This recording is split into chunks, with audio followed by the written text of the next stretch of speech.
informasi Google Form yang sudah dibuat kepada beliau. Silakan.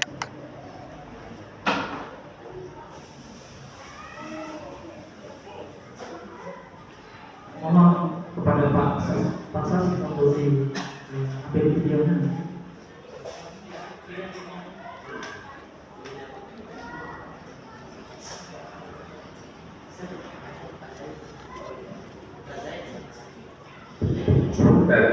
Dulu.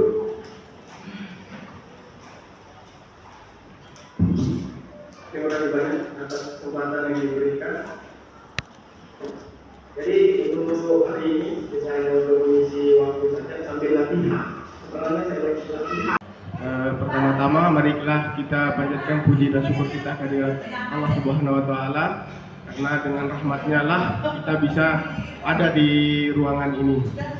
Pertama-tama yang saya hormati kepala sekolah beserta Bapak Ibu yang telah mau menghadiri kegiatan yang akan kita laksanakan, yaitu diseminasi budaya positif yang ada di sekolah kita.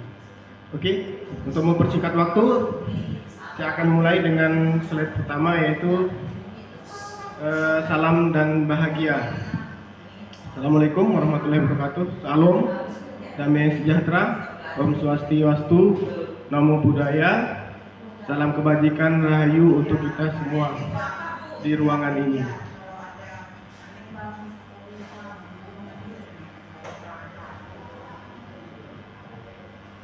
Ya, ini sebagai perkenalan kita berada di ruang guru. Ya, berikutnya agenda kita untuk hari ini yaitu pembukaan. Yang kedua itu kompetensi lulusan capaian umum dan capaian khusus, pemahaman inti, kemudian eksplorasi konsep, dan terakhir akan ditutup dengan refleksi. Oke. Berikutnya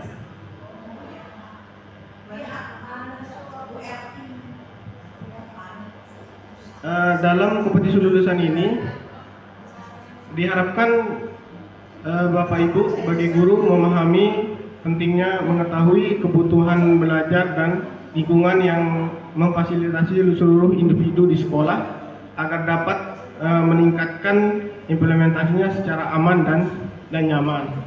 Yang kedua, yaitu guru mampu menggerakkan komunitas sekolah untuk bersama-sama mengembangkan dan mewujudkan visi sekolah yang berpihak pada murid dan berlandaskan nilai kebajikan universal. Ya, kita lanjut. Yang berikutnya, capaian umum. Dan capaian umum ini diharapkan Bapak Ibu bisa memahami konsep pendidikan menurut Ki Hajar Dewantara. Dia dihubungkan dengan konsep budaya dan lingkungan positif di sekolah yang berpihak pada murid. Yang kedua, melakukan evaluasi dan refleksi tentang praktek disiplin dalam pendidikan Indonesia secara umum untuk mendapatkan pemahaman baru mengenai konsep disiplin positif. Yang ketiga, memahami peran sebagai guru untuk membangun budaya positif dengan menerapkan konsep disiplin positif dalam berinteraksi dengan siswa. Ya, kita loncat saja biar Pak. Ya, sebagai pertanyaan pemantik, hukum dapat mendisiplinkan anak. Yang kedua, pemberian hukum dengan hal positif seperti membaca atau membersihkan halaman sekolah dapat meningkatkan disiplin anak. Yang ketiga, memberi penghargaan dapat meningkatkan motivasi belajar anak. Yang berikutnya, untuk eksplorasi konsep pembelajarannya, disiplin dan nilai-nilai kebijakan universal. Berikutnya, nah, dalam perubahan paradigma ini disimulasikan dengan kegiatan kepalan tangan. Nah, sekarang coba Bapak Ibu disimulasi kalau buat kertas, robek kertas, kemudian kertas itu diremas kecil-kecil sehingga membentuk gulungan. Dengan gulungan itu bisa digenggam dengan tangan kiri maupun dengan tangan kanannya. Ya, silakan. Nah, setelah digenggam, kira-kira sekarang kita ibaratkan kertas ini berupa mutiara. Mutiara yang tidak bisa dilepas. Nah, siapa yang punya? Nanti genggam. Kemudian genggamannya ini apakah bisa nanti contohnya seperti ini. Nah, sekarang kalau sudah digenggam, ini diibaratkan mutiara. Terus Pak Kepala, pegang dulu Pak Kepala. Nah, sekarang bagaimana caranya biar bisa mempengaruhi genggamannya ini? Karena ini mutiara. Tujuan saya hanya untuk mengambil mutiara itu. Bagaimana caranya? Tentunya saya pertama harus memprovokasi dulu kepalanya kan. Memprovokasi bagaimana, terus ini bagaimana kan untuk Pak Wakil kepala nanti mau apa enggak dia melepas genggamannya, itu yang jadi masalahnya. Nah, seperti itu simulasinya. Terima kasih Pak Wakil, Pak Kepala. Ya, jadi seperti itu yang diibaratkan untuk kegiatan kepalan tangan ini. Jadi kita tidak bisa mempengaruhi orang untuk mengikuti apa yang kita inginkan. Jadi dia akan lebih ingin melakukan hal-hal yang menurut dia benar dan dia mau melakukan, seperti itu. Jadi dia mengerjakannya itu tanpa ada paksaan. Ya, seperti itu ya. Ya, seperti itu untuk perubahan paradigma. Kemudian, nah seperti ini. Perubahan paradigma teori kontrol ini, teori pilihan ilusi kontrol. Yang pertama, ilusi guru mengontrol murid. Jadi ini diibaratkan bagaimana cara guru mengontrol murid. Yang kedua, ilusi bahwa kritik dan membuat orang merasa bersalah dapat menguatkan karakter. Jadi sebenarnya itu, maksud yang pertama itu guru itu mengontrol murid. Jadi hak untuk guru itu harus tugasnya sebagai penuntun itu mengontrol murid atau siswa. Sedangkan ilusi bahwa kritik dan membuat orang merasa bersalah dapat menguatkan karakter. Maksudnya dengan adanya permasalahan ini dia bisa dibuat. Nah, dari awal pertama Bapak Ibu menciptakan pilihan-pilihan baru. Ada 5 posisi kontrol di sini. Yang pertama itu penghukum, yang kedua pembuat rasa bersalah. Terus yang ketiga teman atau pemantau, yang kelima manajer. Jadi untuk penghukum di sini dengan pembuat rasa bersalah ini merupakan yang untuk posisi kontrol yang tidak disarankan, karena di sini kalau memberikan hukuman atau memberi rasa masalah itu biasanya siswa merasa dia akan menjadi jiwa yang berontak. Sedangkan kalau kita posisinya pada posisi kontrol teman atau pemantau, siswa akan merasa ketergantungan. Dia akan merasa tergantung. Jadi kita akan mengusahakan sebagai kontrol, kita sebagai manajer. Nah, kalau tidak bisa sebagai manajer, paling tidak sebagai pemantau, ya. Kalau posisi teman, ya nanti dia akan terus ketergantungan. Yang kalau posisi penghukum atau pembuat rasa bersalah, siswa itu akan menjadi jiwa pemberontak. Ya, jadi kita disarankan akan menduduki posisi manajer. Sehingga dalam hal ini kita menggunakan segitiga restitusi, yaitu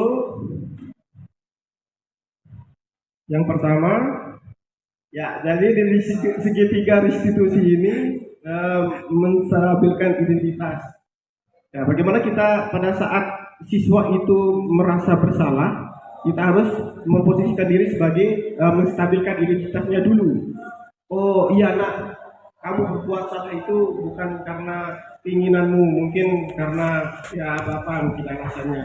Nah, yang kedua, validasi kebutuhan. Mungkin pada saat dia begadang, kesalahan anak itu pada saat dia begadang mungkin dia merasa mengantuk. Nah, kita memvalidasi kebutuhan. Rasa pada saat dia bersalah pada saat tidur di kelas, kita validasi kebutuhannya. Kalau dia tidak istirahat di rumah atau begadang, pasti di kelas itu dia nanti akan mengantuk pada saat belajar. Jadi di situ posisi guru sebagai kontrol itu dia memvalidasi kebutuhan siswa itu. Terus yang berikutnya itu menanyakan keyakinan. Menanyakan keyakinan di sini bagaimana kita meyakinkan siswa ini untuk mengikuti apa yang kita kontrolkan terhadapnya. Nah, dalam hal ini kita melakukan pembenaran hingga siswa itu bisa mengikuti apa yang kita inginkan.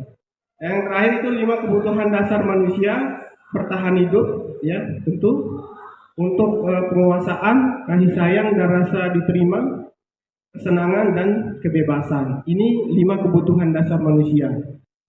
Yang ketiga kasih sayang dan rasa diterima atau kesenangan kebebasan.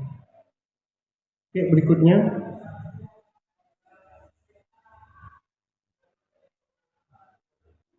kita pada slide berikutnya itu apa makna disiplin? Makna disiplin di sini berasal dari bahasa Latin disiplin yang bisa dibaca. Makna asal dari kata ini berkonotasi dengan disiplin diri dari murid-murid Socrates dan Plato, itu ininya. Ya kita lanjutkan. Nilai-nilai kebajikan universal. Dalam nilai-nilai kebajikan universal ini, nilai kebajikan adalah sifat positif manusia yang merupakan tujuan mulia yang ingin dicapai setiap individu. Nilai-nilai tersebut bersifat universal dan lintas bahasa, suku, bangsa, agama maupun latar belakang. Nilai-nilai kebajikan yang ingin dicapai oleh setiap anak Indonesia kita kenal dengan profil pelajar Pancasila, beriman, bertakwa kepada Tuhan Yang Maha Esa dan berakhlak mulia. Ya kita ke pernyataan Ki Hajar Dewantara dengan disiplin positif tadi. Ki Hajar Dewantara mengatakan merdeka. Menurut Ki Hajar Dewantara, merdeka itu artinya tidak hanya terlepas dari perintah, akan tetapi juga cakap buat memerintah diri sendiri. Nah ini yang penting ini.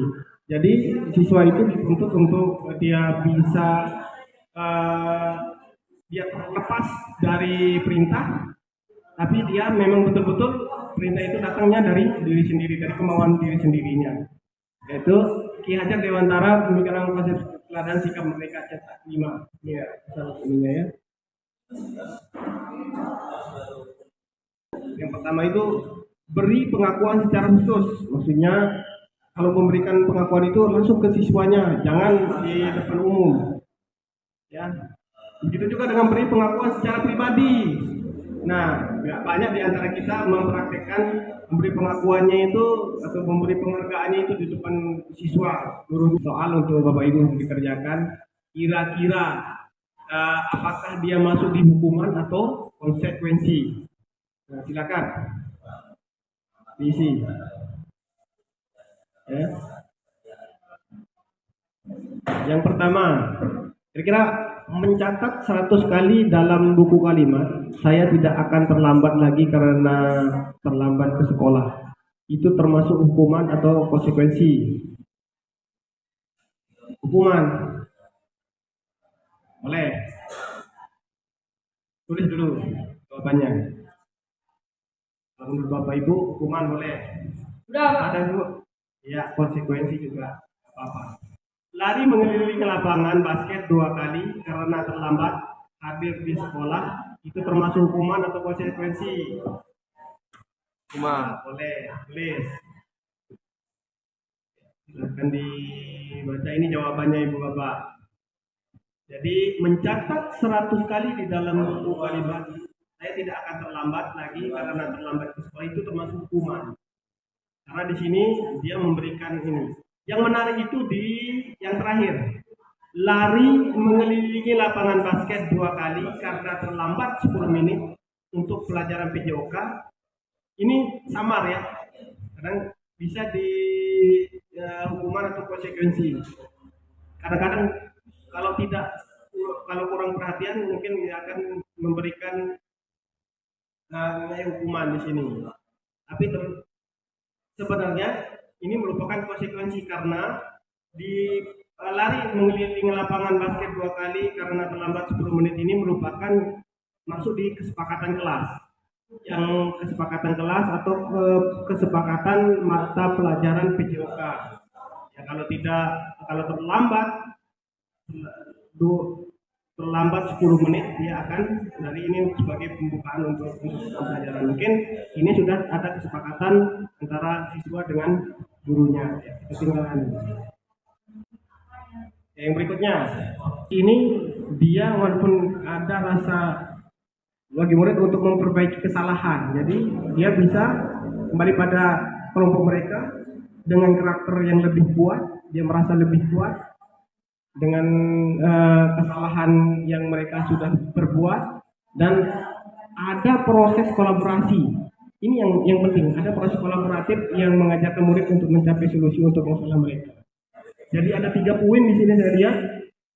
Mereka bisa kembali ke kelompoknya dengan adanya institusi ini.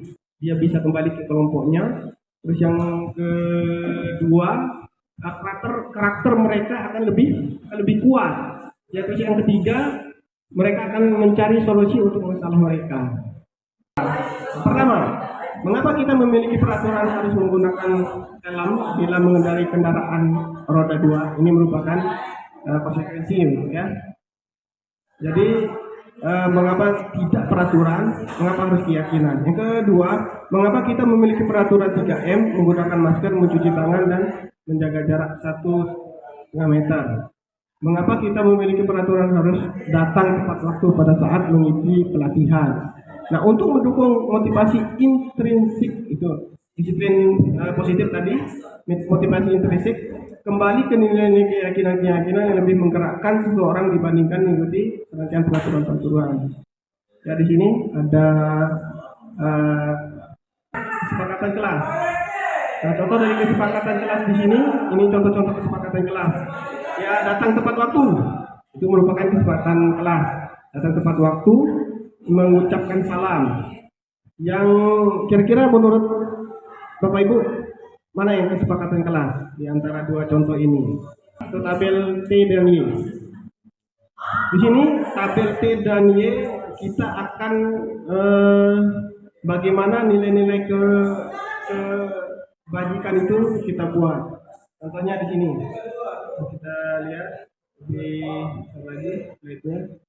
Nah, ini untuk tabel Y itu ada yang terdengar, terus ada yang berperilaku dan terlihat. Itu terdengar, terlihat, dan berperilaku.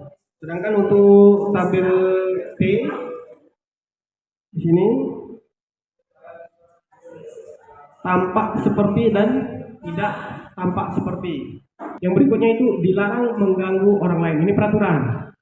Sedangkan untuk keyakinan kelasnya menghormati orang lain.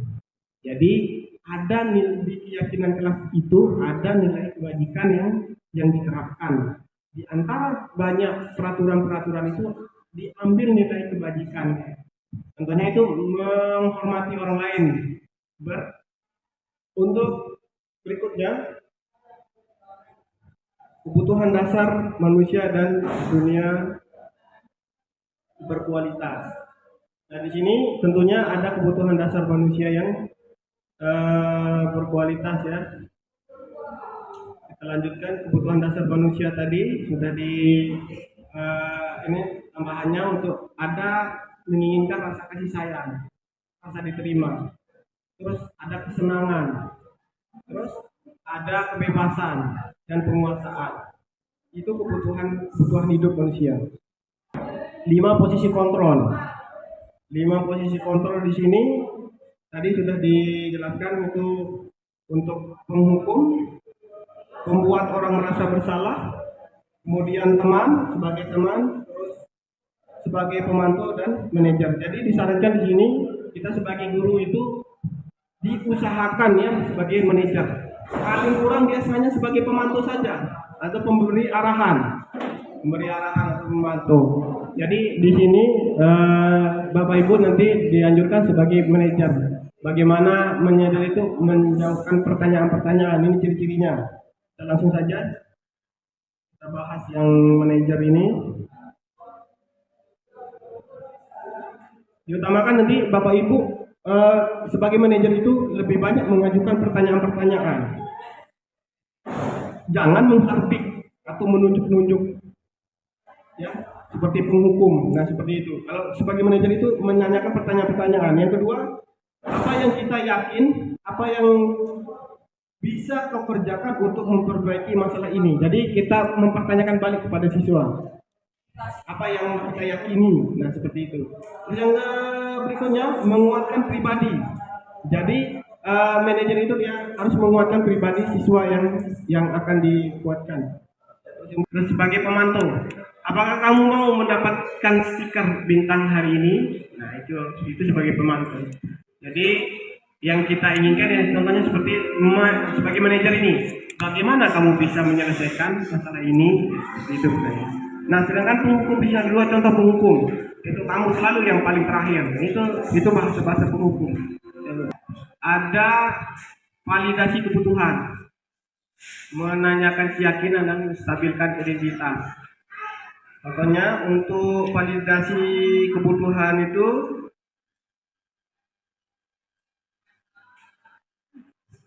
kamu tentu punya alasan mengapa melakukan itu. Adakah cara yang lebih efektif untuk mendapatkan apa yang kamu butuhkan? Nilai-nilai untuk menanyakan keyakinan itu nilai-nilai apa yang telah kita sepakati. Yang berikutnya kamu ingin menjadi orang yang seperti ini dijabarkan menjadi di segitiga restitusi tadi, Bapak Ibu ya. Paradigma yang kita harus rubah. Jadi pertama guru yang pertamanya sebagai penghukum kita harus berusaha menjadi manajer. Ya bukan hanya paling tidak sebagai pemantau. Kalau sebagai penghukum itu sisi negatif nanti jadinya, siswa akan berdampak negatif. Sedangkan kalau sebagai manajer dia akan lebih positif.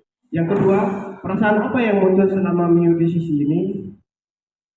Itu mungkin pertanyaan kedua Bapak Ibu nanti. Terus, nah mungkin itu saja yang bisa saya sampaikan Bapak Ibu. Untuk masukannya nanti bisa refleksikan nanti pada akhir sesi. Terima kasih atas perhatiannya. Bila bertepuk hidayah. Assalamualaikum warahmatullahi wabarakatuh.